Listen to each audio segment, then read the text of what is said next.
안녕하세요, 여러분. 오늘은 개발자들의 애증의 대상, 타입에 대해 이야기해 볼 겁니다. 카테고리 이론의 관점에서 타입과 함수가 어떻게 연결되는지 그 첫 번째 시간입니다. 정적 타입과 동적 타입, 강타입과 약타입, 논쟁은 끝이 없죠.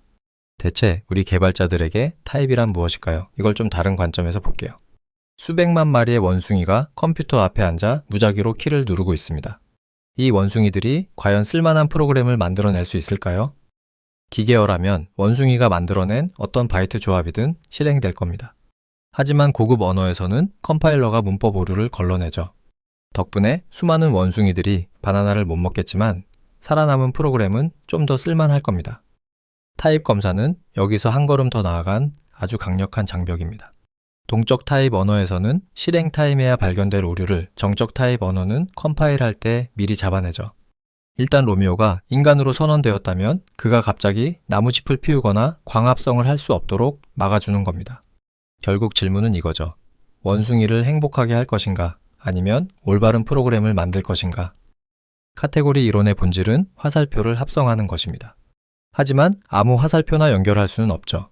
한 화살표의 목표 지점이 다음 화살표의 시작 지점과 같아야 합니다.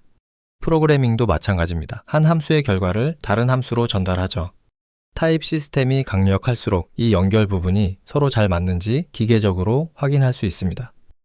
물론 정적 타입에 대한 반대 의견도 만만치 않습니다. 혹자는 올바른 프로그램을 막을 수도 있다고 주장하죠. 하지만 그런 경우는 정말 드물고 필요하면 언세이프 코어스 같은 비상구가 있습니다.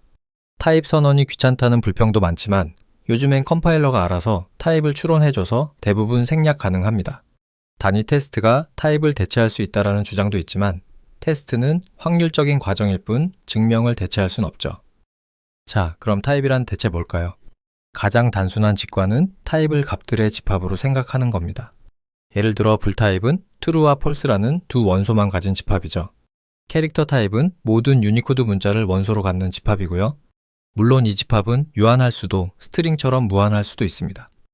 하스켈에서는 이렇게 변수 이름 뒤에 콜론 2개를 찍어서 타입을 선언합니다. x 인티저는 x는 정수 인티저 집합의 원소이다라고 읽을 수 있습니다. 수학에서 사용하는 집합 표기법과 아주 비슷해서 직관적이죠. 자, 드디어 카테고리 이론이 등장합니다. 셋이라는 아주 중요한 카테고리가 있어요. 바로 집합들의 카테고리입니다. 이 셋 카테고리에서 객체는 집합이고 사상은 집합들 사이의 함수입니다.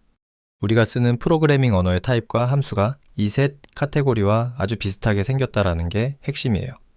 하지만 이상적인 수학의 세계와 현실 프로그래밍 사이에는 한 가지 큰 차이가 있습니다. 바로 끝나지 않는 계산, 즉 무한 루프입니다. 수학 함수는 그냥 답을 알고 있지만 프로그래밍 함수는 답을 계산해야 하거든요. 어떤 함수가 유한한 시간 안에 끝날지 미리 판별하는 것은 불가능하며 이를 정지 문제라고 합니다.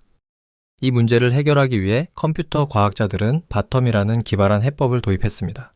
이건 모든 타입에 존재하는 특별한 값으로 계산이 끝나지 않는다는 상태 자체를 값으로 만든 겁니다.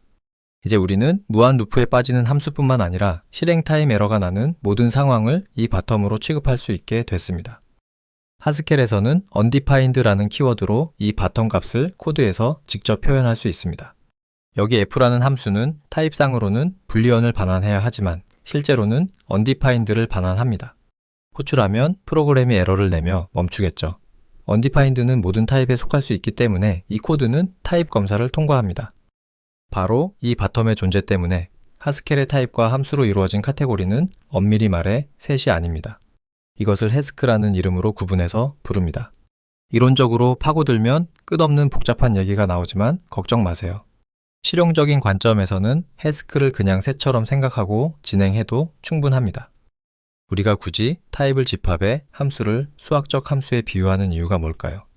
바로 표시 의미론이라는 강력한 도구를 사용하기 위해서입니다.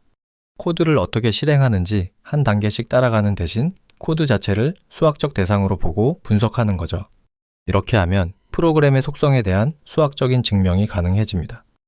팩토리얼 함수를 한번 비교해 볼까요? 이건 정말 극적인 차이를 보여줍니다.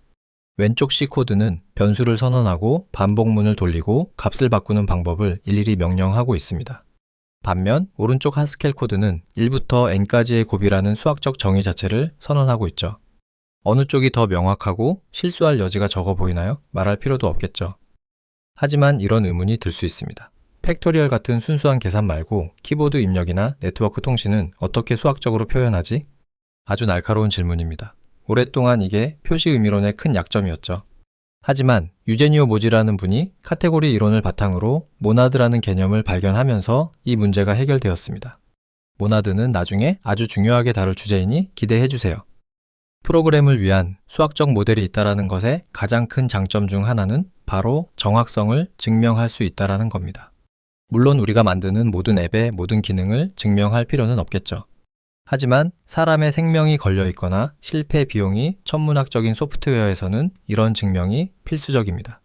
하스켈 표준 라이브러리의 함수들이 이런 증명을 바탕으로 만들어졌다는 사실만으로도 큰 안정감을 주죠. 오늘은 타입이 왜 필요하고 이게 카테고리 이론의 색과 어떻게 연결되는지 맛보았습니다. 다음 시간에는 함수를 좀 더 깊게 파고들어 순수 함수란 무엇인지 알아보겠습니다.